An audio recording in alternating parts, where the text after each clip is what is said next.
하나님 말씀을 보겠습니다. 빌립보서입니다. 빌립보서 1장 3절에서 7절입니다. 신약 성경 318페이지에 있습니다. 빌립보서 1장 3절에서 7절. 제가 봉독해 드리겠습니다. 내가 너희를 생각할 때마다 나의 하나님께 감사하며 간구할 때마다 너희 무리를 위하여 기쁨으로 항상 간구함은 너희가 첫날부터 이제까지 복음을 위한 일에 참여하고 있기 때문이라. 너희 안에서 착한 일을 시작하신 이가 그리스도 예수의 날까지 이루실 줄을 우리는 확신하노라. 내가 너희 무리를 위하여 이와 같이 생각하는 것이 마땅하니 이는 너희가 내 마음에 있음이며 나의 매임과 복음을 변명함과 확정함에 너희가 다 나와 함께 은혜에 참여한 자가 됨이라.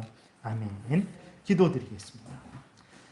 살아계신 하나님 아버지 감사합니다. 이 시간 하나님의 말씀을 전하고 듣습니다. 성경을 통해서 알려주시는 하나님의 뜻을 잘 깨달아 알게 도우소서.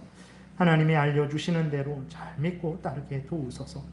우리를 통해서 하나님의 영광이 드러날 것이고 또 우리는 가장 복된 인생을 살아갈 것이고 또 많은 사람들을 유익하게 할 줄을 믿습니다. 성령께서 이 시간 온전히 주장하시기를 바라고 예수 그리스도의 이름으로 기도드렸습니다. 아멘. 오늘은 이제 하나님의 예정하심을 입고 또 때가 되어서 성령의 거듭나게 하심으로 거듭나서 예수 그리스도를 믿고 회개해서 구원 얻은 성도들, 그러한 성도들은 천국 가는 그날까지 끝까지 견디고 인내한다. 믿음을 끝까지 지킨다. 다른 말로 하면 반드시 천국에 들어간다라는 그러한 내용으로 말씀을 드리고자 합니다. 이것을 견인교리라고 합니다. 그래서 성도들이 끝까지 견디고 인내한다. 이제 그 구원이 취소되지 않고 천국에 들어갈 때까지 마지막 종말까지, 개인의 종말, 세상의 종말까지 끝까지 견디고 인내한다라고 해서 견인교리라고 하는데, 이 견인교리는 성경이 우리에게 알려주는 아주 귀하고 귀한 또 위로의 귀한 진리의 교리입니다. 오늘 본문을 통해서 이 말씀을 드리겠습니다. 오늘 본문에서 보게 되면 바울이 그 빌립보 교회를 생각할 때마다 하나님께 감사한다. 또 기도할 때마다 기쁨으로 간구한다라고 이렇게 말을 하고 있어요. 바울이 빌립보 교회를 생각할 때마다 감사하고 기도할 때마다 기쁨으로 기도하는 이유는 무엇입니까? 5절, 7절에 있는 대로 이제 빌립보 교회가 첫날부터, 그러니까 예수 그리스도를 믿은 첫날부터 이제까지 바울이 지금 이제 그 빌립보 감옥에서 빌립보 교회에 편지를 쓰고 있는 것이거든요. 바울이 감옥에 갇혀 있는데도 불구하고 이제 빌립보 교회는 여전히 바울을 이제 지원하면서 함께 하나님의 영광을 위해서, 복음 전파를 위해서 그 일을 하고 있는 거거든요. 그래서 이제까지 복음을 위한 일에 참여하고 있기 때문에 내가 너희를 생각할 때마다 하나님께 감사하고 기도할 때마다 기쁨으로 기도한다라고 이렇게 말을 하고 있는 것입니다. 그 빌립보 교회는 이제 바울에 의해서 전도를 받았어요. 그래서 사도행전 16장에 보게 되면 바울이 빌립보 지역에 복음을 전하는 내용이 기록되어 있습니다. 원래 바울은 터키, 지금의 터키 내륙 지역으로 들어가서 복음을 전하려고 했었는데 성령께서 역사하셔서 바울을 이제 빌립보 지역으로 인도했습니다. 그래서 바울이 성령의 인도를 받고 빌립보 지역에 도착해서 이제 첫 번째로 만난 사람이 누구냐면 루디아예요.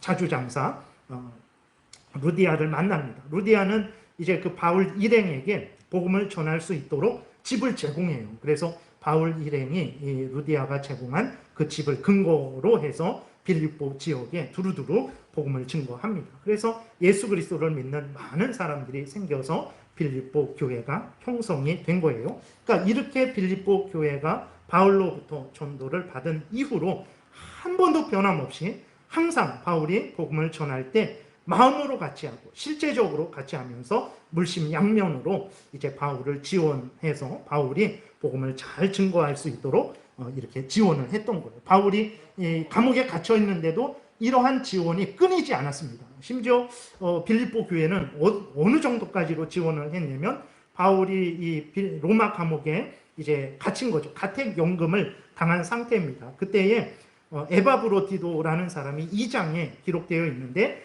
그 에바브로디도를 이제 바울에게 보냈어요. 그래서 그 갇혀 있는 바울을 섬기라고 빌립보 교회에서 에바브로디도를 그 바울에게 파송을 해서 바울을 도와줄 정도로 이렇게 바울을 적극적으로 지원을 했던 거죠. 참으로 놀라운 섬김을 빌립보 교회가 바울에게 그렇게 지원을 했습니다. 이렇게 빌립보 교회가 바울과 함께 믿음 안에서 바울의 매임, 감옥에 갇혔을 때에도 함께하고 또 바울이 복음을 변명함과 확정함, 즉 복음을 전도하는 모든 일에 함께하는 것을 보고 바울이 무엇을 이야기하냐면 이 모든 일들은 착한 일이다 라고 이렇게 말을 합니다. 이 착한 일이다. 그렇죠. 지난주에 말씀을 드렸던 대로 이제 사람이 착한 일을 하기 위해서는 어떻게 해야 됩니까? 인간이 먼저 착한 일을 할 수 없어요. 그 착한 일이라는 것은 하나님의 말씀을 따라 살아가는 일이죠. 인간이 먼저 하나님의 말씀을 따라 살아갈 수 없죠. 하나님께서 어떻게 하십니까? 우리 마음속에 소원을 두세요. 하나님의 말씀을 따라 행하고자 하는 그 소원을 두시니까 그 소원의 은혜를 입어서 그 사람이 하나님의 말씀을 좋아하게 되는 것이고 그 말씀을 따라 살아가게 되는 거죠. 그러니까 바울이 빌립보 교회가 이렇게 끝까지 바울과 함께 동참하면서 복음 사역을 위해서 애쓰고 힘쓴 것은 바로 하나님이 시작하신 착한 일이다라고 이렇게 말을 하고 있는 거죠.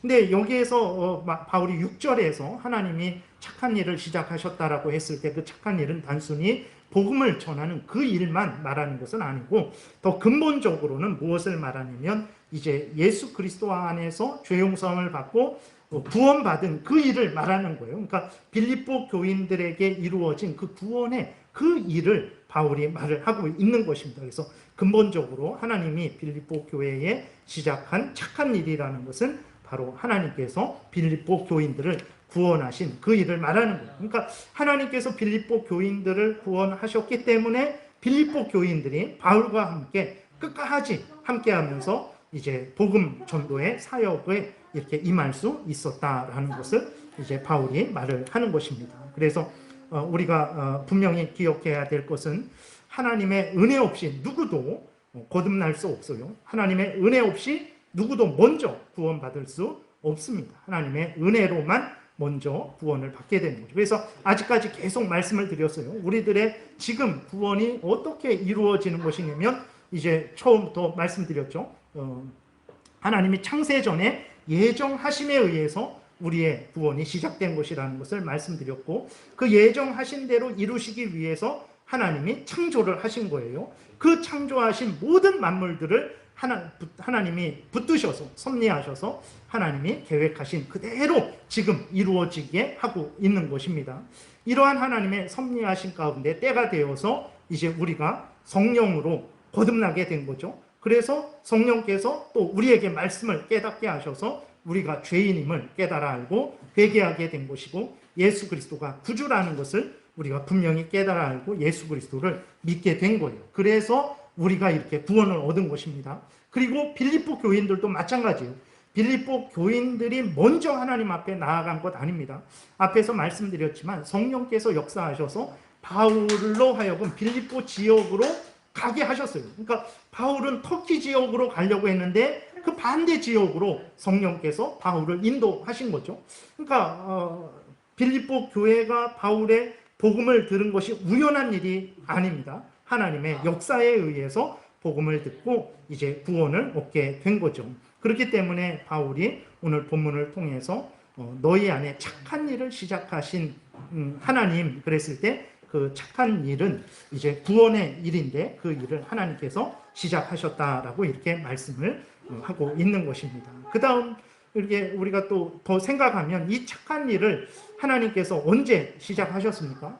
그 빌립보 교회는 이제 바울의 복음을 듣고 이제 예수 그리스도를 믿고 구원을 얻게 되었는데 그것은 이제 바울이 빌립보서를 지금 쓰고 있는 때로부터 한 10여 년 전의 일이거든요. 근데 이제 그때에 그렇게 복음을 듣고 이제 믿게 된 것인데 그러니까 빌립보 교회가 바울의 복음을 듣고 예수 그리스도를 믿은 것은 뭐 불과 얼마 되지 않는 일이죠.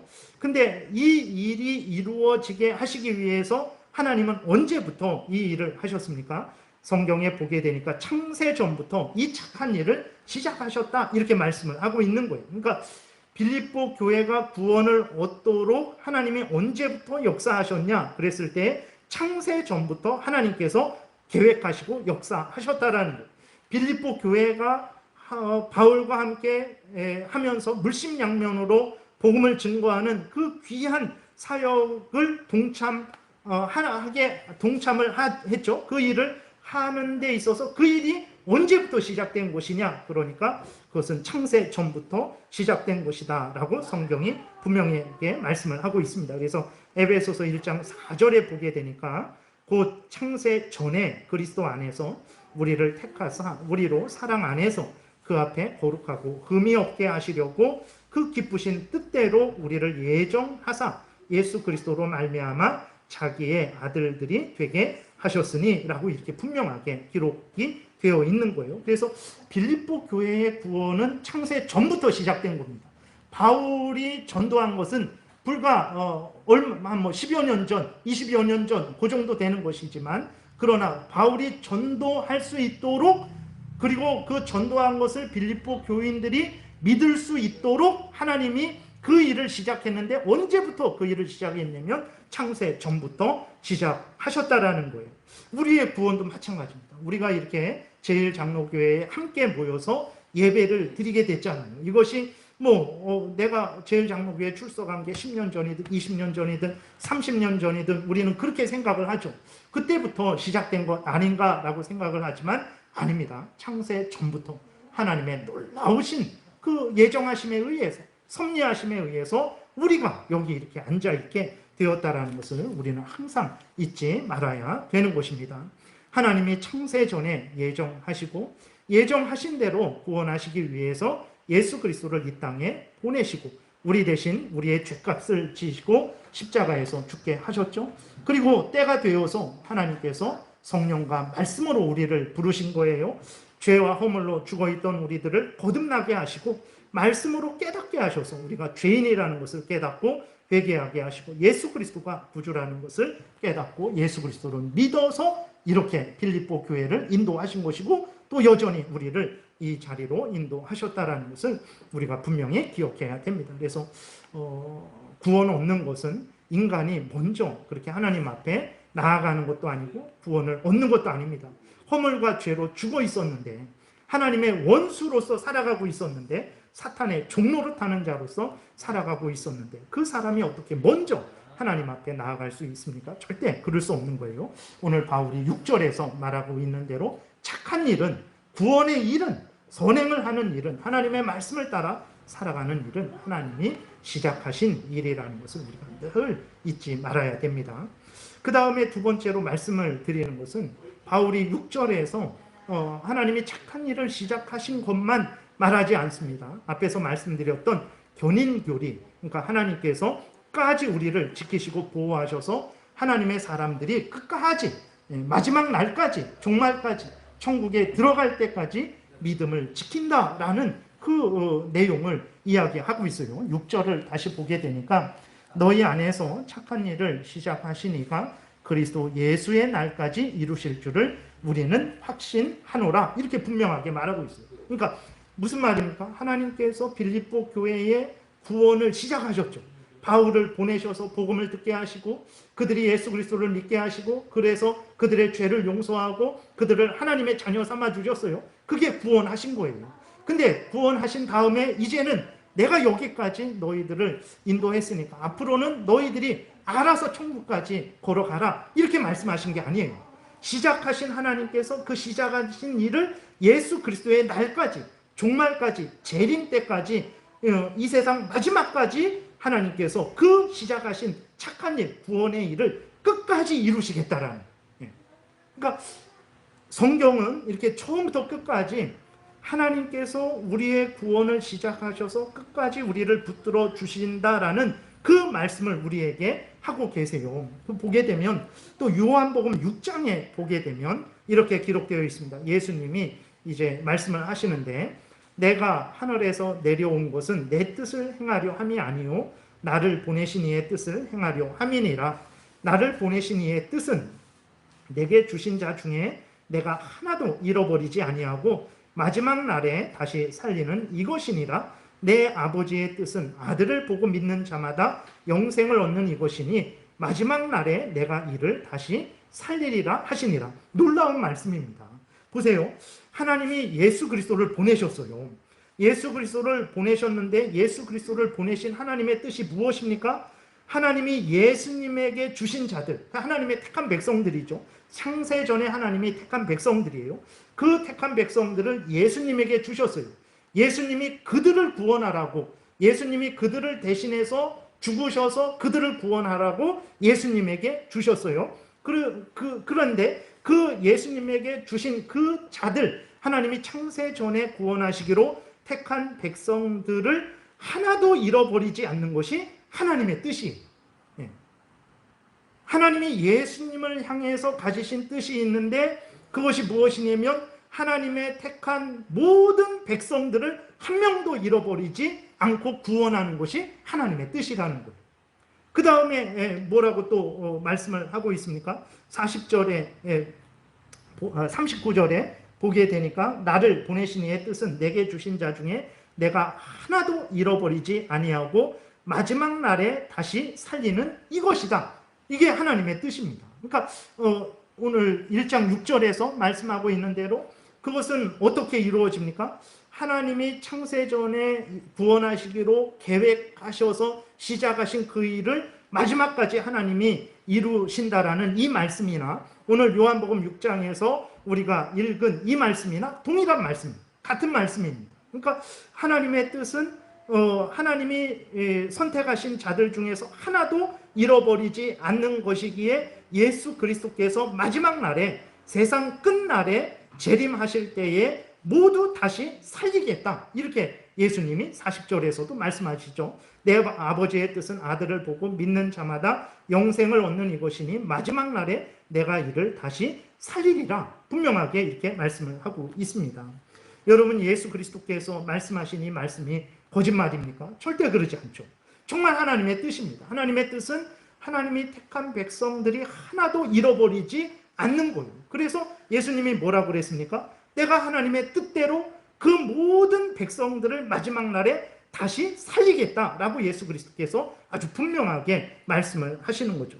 예수 그리스도께서는 어떻게 하시겠습니까? 정말 나중에 하다가 힘들어서 포기하실 분입니까? 절대 그러지 않죠.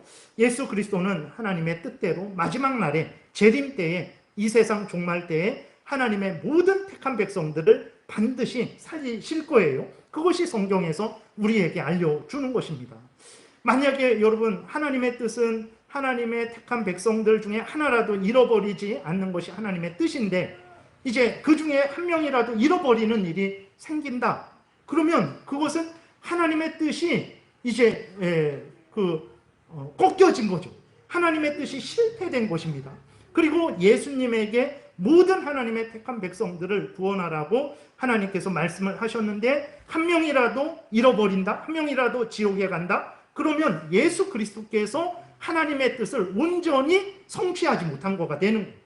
그러니까 하나님도 뜻을 세웠지만 그 뜻을 이루지 못하시는 무능한 하나님이 되는 것이고, 예수님도 하나님의 택한 모든 백성들을 구원하지 못하시는 무능한 구주 예수 그리스도가 되는 거예요. 그럴 수는 없는 거죠. 전능하신 하나님이십니다. 반드시 그 약속하신 것은 이루시는 전능하신 하나님이세요. 우리 구주 예수 그리스도는 어떤 분이십니까? 반드시 그 약속하신 것을 이루시는 그러한 전능하신 구주 예수 그리스도도 절대로 하나님의 뜻이 이제 실패되거나 또 그 하나님의 택한 백성들이 구원을 잃어버리는 일은 없다라는 것을 성경이 분명하게 말씀을 하고 있는 거죠. 요한복음 10장에도 같은 말씀이 있어요. 내 양은 내 음성을 들으며 나는 그들을 알며 그들은 나를 따르느니라. 내가 그들에게 영생을 주노니 영원히 멸망하지 아니할 것이요 또 그들을 내 손에서 빼앗을 자가 없느니라. 그들을 주신 내 아버지는 만물보다 크심에 아무도 아버지의 손에서 빼앗을 수 없느니라. 이 예수님이 말씀하셨어요. 예수님이 말씀하시기를 내가 그들에게 영생을 주겠다. 내 양들에게 영생을 주겠다. 내 양들은 이제 하나님께서 택하신 자들이죠. 그 택하신 자들을 예수 그리스도에게 맡겨주신 거예요. 그래서 예수님의 양들이 된 것입니다. 하나님이 택하신 자들을 예수님에게 맡겨주셔서 예수님의 양들이 됐는데 그 양들에게 영생을 주겠다라는 거예요. 예수 그리스도께서. 그래서 그들이 영원히 멸망하지 않을 것이다. 이렇게 말씀을 하고 있는 거예요. 근데 영원히 멸망된다고 하면 어떻게 됩니까? 그 중에 하나라도 멸망하게 된다면 예수님의 말씀이 거짓말이 되는 거죠. 예수님이 주신 영생이 아무런 의미가 없는 것도 되는, 아무런 의미가 없는 것이 되는 거예요. 그 다음에 그들을 내 손에서 빼앗을 자가 없다. 예수님의 양들입니다. 예수님이 지키시고 보호하시는 양들이에요. 그 양들을 대신해서 십자가에 못 박혀 죽으셨다가 부활하신 예수 그리스도에게서 누가 그 양들을 빼앗을 수 있겠습니까? 누가 빼앗을 수 있겠어요? 악한 사탄 마귀가 빼앗을 수 있겠습니까? 절대 그럴 수 없죠. 사탄 마귀는 피조물입니다. 피조물, 하나님에 의해서 만들어진 존재예요. 그런 차원에서 돌이나 사탄 마귀나 인간이나 피조물이라는 입장에서는 동일한 거예요. 하나님은 창조주 되십니다. 그리고 이 땅에 있는 모든 것들은 피조물이에요.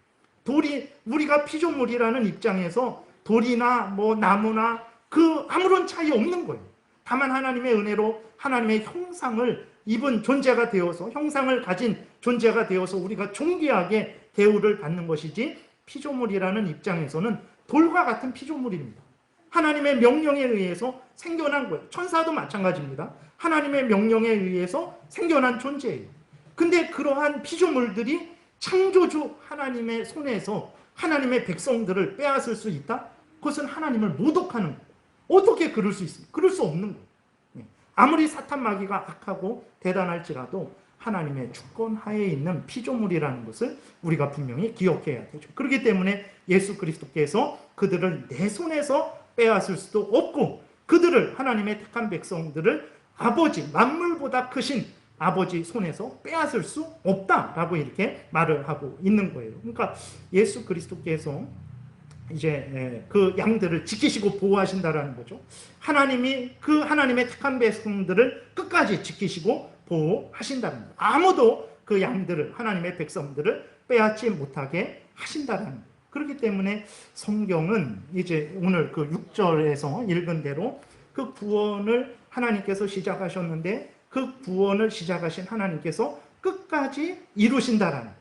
그렇기 때문에 하나님께서 그 구원을 시작하셔서 끝까지 이루시기 때문에 그 은혜로 말미암아 하나님의 택한 백성들의 믿음은 절대로 타락되지 않는다라는 거예요. 근데 조심해야 될 것은, 그러니까 우리가 아무것도 안 하고 마음대로 방종하고 범죄해도 된다. 그거는 사탄 마귀의 그 속임입니다. 그 부분에 대해서는 이제 다음 시간에 말씀을 드리는 것으로 하겠습니다. 성경은 이렇게 분명하게 우리의 구원을 시작하신 하나님께서 끝까지 우리의 구원을 이루신다라는 것을 이제 분명하게 말씀을 하고 있죠. 실제로 보게 되면 정말 그렇게 하나님께서 하나님의 택한 백성들의 믿음이 완전히 타락되지 않도록 하나님께서 지키시고 보호하신 경우를 우리는 무수하게 보게 됩니다. 베드로의 예를 보게 되면 베드로는 예수님을 3번씩이나 부인을 했어요. 근데 우리는 그럴 수도 있지라고 생각을 하는데 그것은 사실 아주 악한 죄입니다. 그러니까 여러분들 보세요. 제가 만약에 돈 때문에 아니면 뭐 명예 권세 때문에 아니면 뭐 생명 때문에 예수님을 3번이나 부인했다고 생각해 보세요. 난 예수님 모르는 사람입니다. 나는 예수님 안 믿을 거예요. 그것을 3번씩이나 저주하면서 예수님을 부인했다라고 생각해 보세요. 심각한 죄입니다. 그거는 정말로 심각한 죄예요. 그러니까 베드로의 부인은 참으로 이제 악한 죄죠. 근데 우리가 그 이후에 보게 되면 베드로가 지옥으로 유다처럼 이렇게 던져졌습니까? 목매달아 죽었습니까? 그러지 않았어요. 베드로는 다시 회복되었습니다. 그래서 베드로 전서, 후서를 쓰면서 마지막까지 예수 그리스도를 위해서 복음 전파에 그 사명, 교회를 세우는 사명, 사도로서의 귀한 사명을 감당한 것을 우리는 보게 되죠. 어떻게 그럴 수 있었을까? 사실 베드로의 3번 부인은 진짜 구원이 취소되고도 남을 만한 죄악이에요. 그러니까 마태복음 5장에서 보게 되면 형제한테 이 바보야, 이 미련한 놈아, 이 하나님도 모르는 놈아 라고 욕한 그 형벌이 무엇입니까? 영원한 지옥불에 던져지는 건데, 그 형제에게 그렇게 욕한 거, 작은 욕 하나 한 것으로도 지옥에 던져지는데 예수님을 3번씩이나 부인한 것은 정말 구원이 취소되고도 남을 그런 악한 죄죠. 그런데 베드로는 그렇게 되지 않았단 말이에요. 어떻게 이렇게 베드로가 끝까지 믿음을 유지할 수 있었던 것인가? 앞에서 계속 말씀드린 대로 하나님께서 베드로에게 시작하신 그 구원의 일을 창세 전부터 베드로를 구원하시기로 계획하신 그 예정의 일을 하나님께서 끝까지 이루셨기 때문에 그러죠. 그리고 예수 그리스도께서 그 베드로를 굳게 지켜주시고 예수 그리스도께서 그 베드로를 위해서 기도해 주셨기 때문에 그런 것입니다. 그러니까 하나님의 은혜로 말미암아 우리는 끝까지 믿음을 지킨다. 이것은 성경이 아주 그 창세기부터 계시록까지 우리에게 알려주고 있는 귀한 하나님의 뜻입니다. 누가복음 22장에 보게 되면 이렇게 예수님이 말해요. 이제 그 만찬 때인데 이제 곧 있으면 예수님이 붙잡히시거든요. 그때 예수님이 베드로에게 이렇게 말합니다. 시몬아, 시몬아, 보라, 사탄이 너희를 밀가부르듯 하려고 요구하였으나 그러나 내가 너를 위하여 내 믿음이 떨어지지 않기를 기도하였노니 너는 돌이킨 후에 내 형제를 붙게 하라. 형제를 위해서 일하라는 거예요. 그가 말하되 주여 내가 주와 함께 우게도 죽는 데에도 가기를 각오하였나이다. 이르시되 베드로야 내가 내게 말하노니 오늘 닭 울기 전에 내가 3번 나를 모른다고 부인하리라 하시니라. 이렇게. 그러니까 예수 그리스도는 베드로가 자기의 믿음을 끝까지 유지하지 못할 것을 분명히 아셨죠. 베드로는 정말로 나는 끝까지 내 믿음을 유지하겠다. 이거는 진심입니다. 진심으로 이렇게 예수님 앞에 내가 감옥에도 같이 가고 죽는 데에도 같이 가겠습니다. 이렇게 베드로는 진심으로 말했지만 그러나 인간은 자기의 믿음을 끝까지 유지할 수 없어요. 예수님은 그것을 분명히 아셨죠. 그래서 네가 닭 울기 전에 나를 3번 부인할 것이다. 그럼 믿음의 타락을 말하는 거죠. 그러나 베드로의 믿음이 그렇게 타락할 수밖에 없는데 예수님께서 그 베드로를 붙들어 주신 거예요. 예수님께서 베드로의 믿음이 떨어지지 않도록 베드로를 지켜주신 거예요. 사탄이 밀가부르듯 이렇게 우리가 예전에 쌀 이렇게 하는 거 있었잖아요. 그 키를 가지고 그런 것처럼 이렇게 까부르는 거예요. 그러니 그 키 안에 있는 쌀들이 막 올라갔다 내려왔다 이리 부딪히고 저리 부딪히고 정신을 못 차릴 정도로 사탄이 그렇게 이제 청구를 했다라는 거예요. 그러나 예수 그리스도께서 그 악한 사탄 마귀를 멸하시고 그 사탄 마귀로부터 베드로를 지키시고 보호하시고 베드로의 믿음이 떨어지지 않도록 기도하심으로 붙들어 주심으로 말미암아 베드로가 믿음이 완전히 타락하지 않은 거죠. 베드로가 끝까지 그 믿음 위에 서 있을 수 있었던 것입니다. 그러니까 하나님이 시작하신 그 구원의 착한 일을 하나님께서 이 정도 했으니까 네가 알아서 해라 이렇게 하신 것이 아니라 그 일을 시작하시고 그 일을 끝까지 이루셨기 때문에 베드로가 이제 끝까지 견디고 인내하면서 믿음의 길을 걸어갔던 거죠. 또 하나 예를 더 든다면 다윗도 마찬가지입니다. 다윗이 범한 죄는 이방인들도 범하지 않는 사악한 죄예요.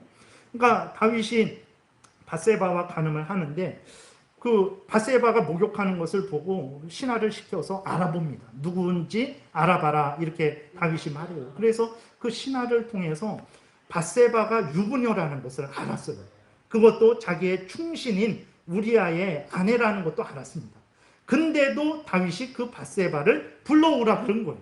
그러니까 밧세바와 간음한 것이 우발적으로 간음해도 잘못이죠. 근데 다윗의 간음은 아주 계획적이고 악한 거예요. 자기의 충신의 부인인 것을 알면서 그 충신이 지금 전쟁터에 나가서 목숨을 걸고 다윗을 위해서, 자기를 위해서, 이스라엘을 위해서, 하나님을 위해서 목숨을 걸고 싸우고 있다는 것을 알면서도 그 틈을 이용해갖고 그 밧세바를 불러들여서 간음을 한 거죠. 그리고 그 간음을 함으로 말미암아서 어떻게 됐습니까? 그 임신을 했어요. 그 임신을 숨기기 위해서 어떻게 합니까? 그 자기를 위해서 목숨 걸고 있는 그 충신 우리아를 살인 교사했어요. 죽여버린 거죠.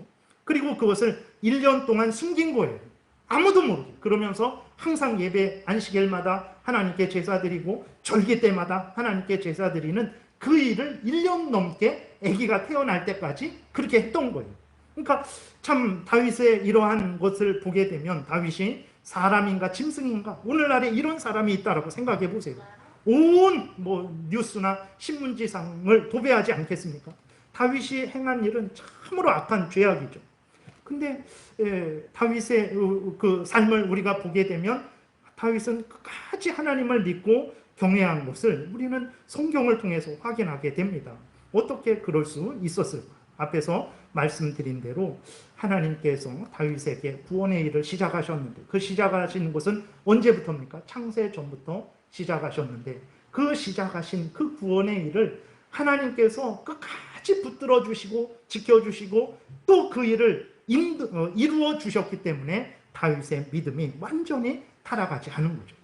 역시 예수 그리스도께서 베드로를 위해서 기도해 주시고 베드로를 붙들어 주셔서 베드로가 그렇게 끝까지 믿음을 유지할 수 있었던 것처럼 예수 그리스도께서 다윗의 그 믿음을 이제 유지시켜 주셨기 때문에 다윗이 끝까지 견디고 인내할 수 있었던 거죠. 그리고 또 성령께서 다윗 안에 계시면서 떠나지 아니하시고 다윗으로 하여금 참되게 회개하게 하시고 하나님 앞에 정말 그 은혜를 계속해서 예수 그리스도의 그 십자가의 대속의 은혜를 적용시켜 주셨기 때문에 다윗이 끝까지 견디고 인내할 수 있었던 것입니다. 그리고 우리들도 마찬가지죠. 우리들을 볼 때에 우리들의 삶이, 여러분들 이때까지 여기 이렇게 믿음을 유지했는데 하고 이렇게 앉아 있는데 정말 이것이 우리들의 힘과 지혜로 된 것입니까? 그렇지 않습니다. 우리들이 가만히 우리들을 살펴보게 되면 정말 우리들이 이때까지 믿음을 유지할 만한 힘도, 지혜도, 능력도, 헌신도 하지 않은 것을 우리는 정말 발견하게 될 거예요. 그런데도 우리가 이렇게 믿음을 유지하고 이 자리에 함께 모여서 하나님께 예배를 드릴 수 있는 것은, 그것은 바로 하나님께서 우리에게 시작하신 구원의 일을 시작하셨고 계속해서 진행하시고 또 앞으로도 끝까지 이루실 것이기 때문에 우리가 여기 이렇게 있게 된 것이라는 것을 인정하지 않을 수 없는 거죠. 성경은 이렇게 하나님의 은혜에 힘입어서 성도가 이 땅에서 끝까지 견디고 인내하게 된다라는 걸 말하는 거예요. 언제까지 견디고 인내합니까? 끝까지. 그 끝까지는 천국에 갈 때까지, 예수 그리스도께서 재림할 때까지, 새하늘과 새 땅에 들어갈 때까지 우리를 지키시고 보호하시고 그 구원의 일을 이루신다라는 것입니다. 우리의 공로에 의해서가 아니고 하나님의 은혜 때문에, 우리의 공로에 의해서가 아니고 예수 그리스도의 십자가의 대속의 공로 때문에, 우리의 공로에 의해서가 아니고 성령이 떠나지 아니하시고 내주하시면서 우리들을 끝까지 붙들어 주시기 때문에 인내한다라고 성경은 말하고 있는 거예요. 하나님께서 하나님의 택한 백성들을 위하여 시작하신 그 구원의 일, 착한 일, 그 복된 일을 예수 그리스도의 날 종말 때까지 반드시 이루실 것이기 때문에 성도들도 그 은혜를 힘입어서 끝까지 견디고 인내한다라는 것입니다. 이 예수를 믿을 때 이런 은혜를 받는 거예요. 예수를 믿을 때 내 영혼이 잘된 같이 내 범사가 잘되고 내 육신이 강건하고 이런 정도의 은혜가 아닙니다. 그 정도의 세상에서 잘되고 형통한 그 정도의 은혜가 아니라 정말 악한 사탄 마귀가 밀가부르듯 그렇게 우리를 청구하고 유혹하고 공격하는 그 공격으로부터 보호를 받는 은혜예요.